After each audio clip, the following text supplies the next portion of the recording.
こんにちは。旅と鉄道のチャンネルです。今回は山と峡谷を作っていきたいと思います。見えてるのは佐賀の山陰線保津峡の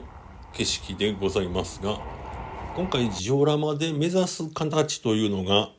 この保津峡と、それからこちらは小豆島にある寒霞渓というところなんですけれども、この2カ所の峡谷のいいとこ取りをしてミックスしたような、そんな地形を目指したいと思います。ジオラマで再現しようと思いますと、こんな感じで水の量が豊富で、流れが緩やかなものの方が比較的作るのは簡単で、こんな感じの急流の方がどちらかというと難しいと思います。それでちょっといい写真が見つからなかったんですが、こんな感じで急流から流れが緩やかに変わるような、そんなところまで表現してみたいと思います。山作ります。では内装用の建材カネライトを使って峡谷の深さを決めていきます。この深さあるいは高さはこの橋脚の高さに等しいということになります。この場合だと加藤の円錐台形橋脚、これにかさ上げキットを1段階追加したもので、レールの下の導床の底の部分がちょうど10センチの高さということになります。それでカネライトの2センチ幅のものを5つ使えば10センチになるわけなんですが、貼り合わせていく過程で必ず誤差が生じますので、一番下の部分は 1.5 センチのものを使用して、単純に計算しますと 9.5 センチですが、これでだいたい10センチになるということです。あと隣のアーチ橋もこの高さに応じてあらかじめ製作していくということでございます。では木材を切り出して山の背面を作りました。山の上には神社を建てたいと予定しておりますので、山の高さはマックスで14センチ低めの山としております。順序としてトンネルの位置を決めたいので、まずはトンネルポータルからやっていきます。こちらは津川陽子さんの伏線のトンネルポータルです。それでトンネル内部のレンガ調を表現したような台紙が付属しておりますので、これをガイドの溝に従って接着していきます。この段階でも別に見えなくなるんで一緒やとは思うんですけども、ちょっと形が悪いのでカネライトをくり抜いて補強を入れております。それでトンネルの位置が決まりましたら、今度は骨組みをしていきます。トンネルポータルの高さは7センチですが、こちら側は勾配があって2センチ高いので9センチ。この横棒の一番上の部分とトンネルポータルの上の部分が全く同じ高さになるように調整しております。それで木材を切り出すスキルというか工具が足りないので、うまく切れないこともあって、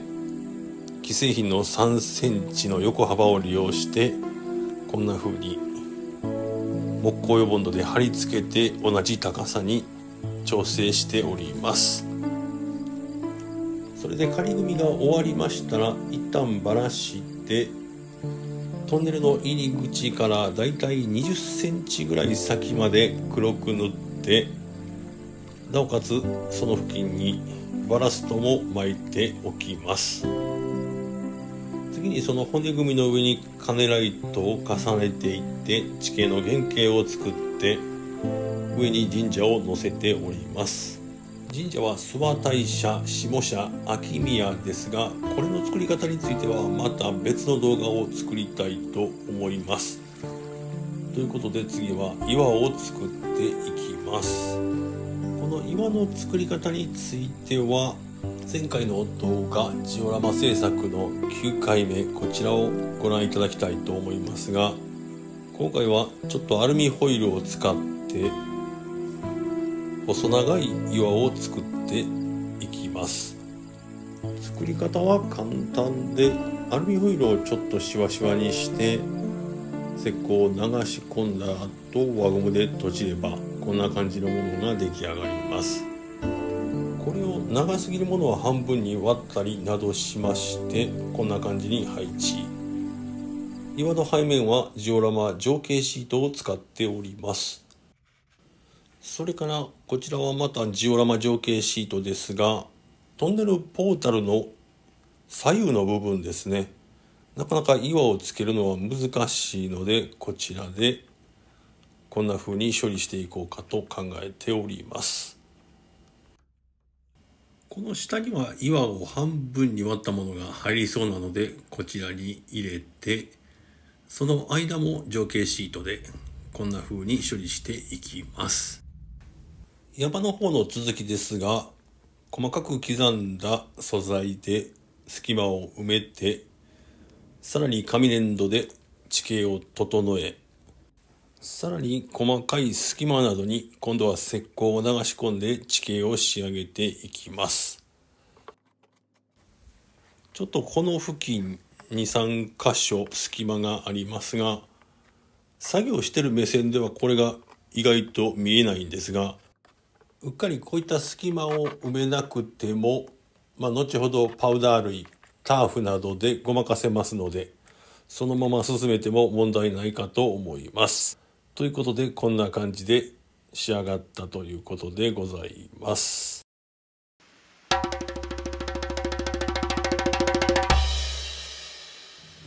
チャンネル登録よろしく。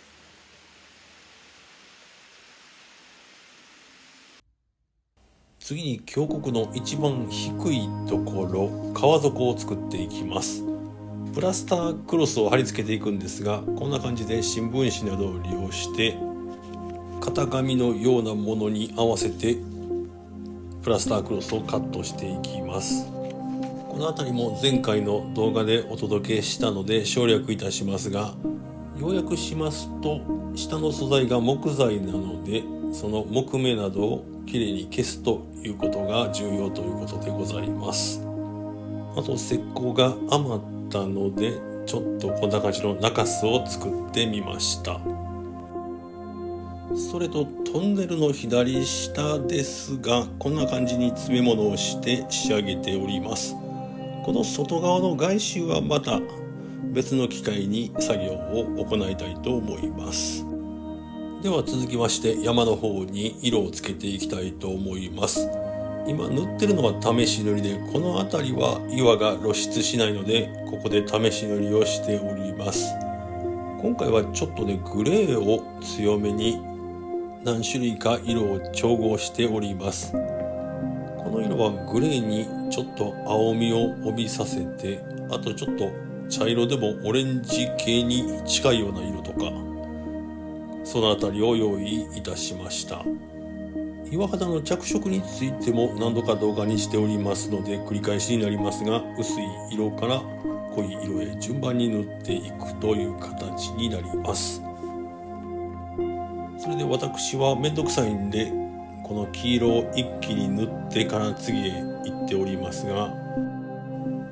こういう風に塗り広げてから次に行くのではなくて、狭い範囲を塗り重ねて次へ移っていく方がいいようです。ではとりあえずこんな感じで塗り終わりました。端の方もこんな感じに仕上げております。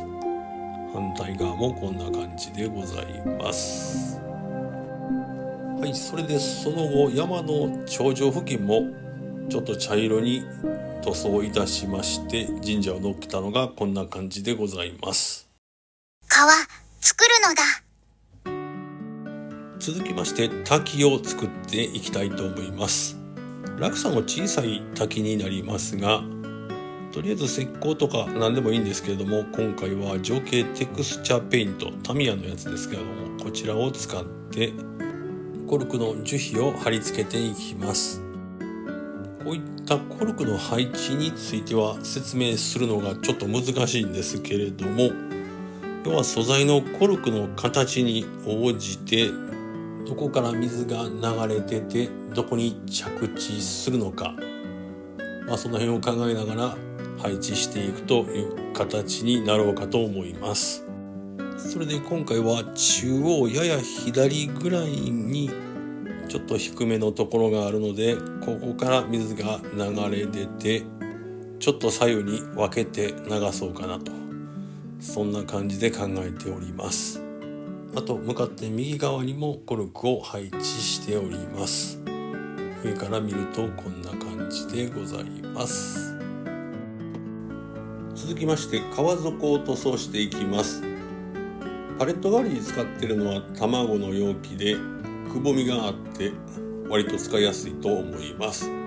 本来革の色というのは緑色が多いですが、今回は青にこだわって加藤の水底カラーネイビーブルーを使っております。これはアクリル塗料ですので、同じアクリルの白であれば混ぜることが可能で、今回は少し白を混ぜて薄くして使用しております。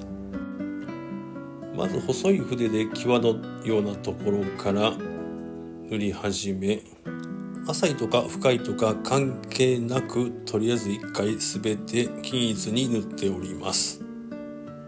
塗り終わりましたらこの後液体の透明レジンを流すんですが、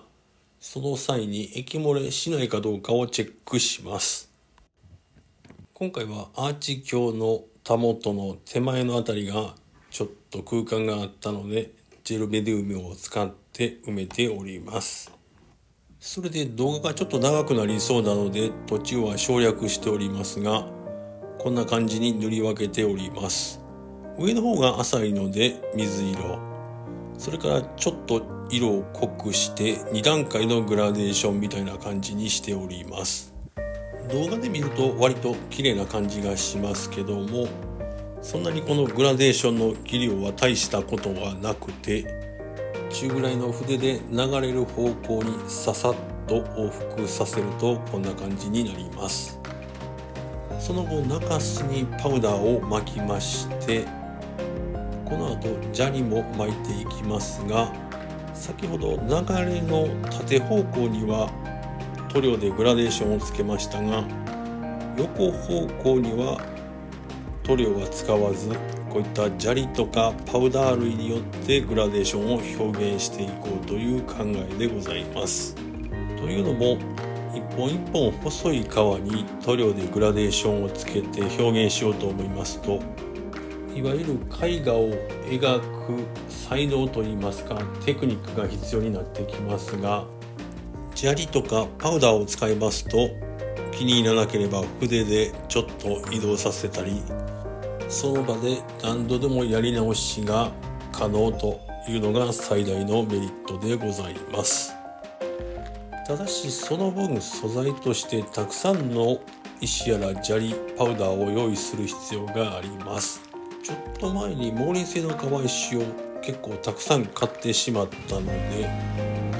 これを処理したいというのがあって使っておりますが、この加藤の茶色い砂利とそれから100均で買ったこちらの白い砂がなかなか使えるので、革の上流の方はほとんどこの白い砂を使っております。それでグラデーションをつけるんですけれども、一番岸辺の方は革石で、真ん中が白い砂で、最後に黄色い砂利と、割と直線的に巻きますけども、少し上から巻きますと適当に散らばって勝手にグラデーションがついて、あとは筆で整えてあげるともうこれで大体完成ということでございます。その後ちょっとあまりにも水色がなんかはっきりしすぎてメルヘンチックな感じがするので、少し茶色で汚しを入れてみました。続いては革の流れの際の部分にちょっと濃いめの茶色系のパウダーを巻いて、革岸の際を表現していきます。はみ出したら筆でちょっと整えておきます。この後液体の透明レジンを流した上に波をつけていきますので、多少散らかってても問題ないというか目立たなくなると思うんですが、性格上ちょっときれいにしてしまうというところでございます。では次にこれを固着していきますが、砂利はそのまま木工用ボンドを流し込んでもいいんですが、パウダー類は割とダマになりますので、あらかじめ霧吹きをした上、木工用ボンドの水溶液を垂らしていきます。この時目的以外のところに液がたくさん漏れ出しますけれども、この漏れた液は際のあたりを沿うような形で筆で伸ばしておけば、乾きますと半透明になりますので、それがちょうどグラデーションみたいな感じになります。ちょっと水色では分かりづらいので、濃い青色のところで説明しますと、こんな感じに木工用ボンドを際に塗っておきますと、乾けばちょっと弱めですけどもグラデーションになるということでございます。では全体を眺めたところ、ちょっと下流の方のバランスが悪いなと感じたので、この辺も中州にすることにいたしました。このコルク樹皮はさっきまでは真ん中に置いておりましたが、こちらに移動することにいたしまして、ほとんど砂利とパウダーでこの中州を形成していこうという考えでございます。そんでもって中州を作った結果、両サイドにも欲しくなりまして、こんな感じにしております。その後パウダー類を巻いた上、霧吹きをして木工用ボンドで固着しております。では山の方に戻りまして、今度はパウダーを巻いていきます。まず軽く木工用ボンドの水溶液を塗って、使っているパウダーは加藤のナノプランツ金色というパウダーの上からカナリアというのを重ねて、最後はディープグリーンという緑色のパウダーで仕上げております。それで同じように霧吹きをした後、上から木工用ボンド水溶液を追加して、とりあえずは元の素材が見えないように全て覆い尽くして、それから神社をセッティングして上から眺めたのがこんな感じでございます。次に革の表現のレジンを流したいところですが、このまま続けますと動画がかなり長くなりそうなので、ちょっと前編後編の2回に分けることとしまして、今回は前編ということでこの辺で終わりたいと思います。ということで最後までのご視聴ありがとうございました。次回の動画でお会いしましょう。あとチャンネル登録もよろしくお願いします。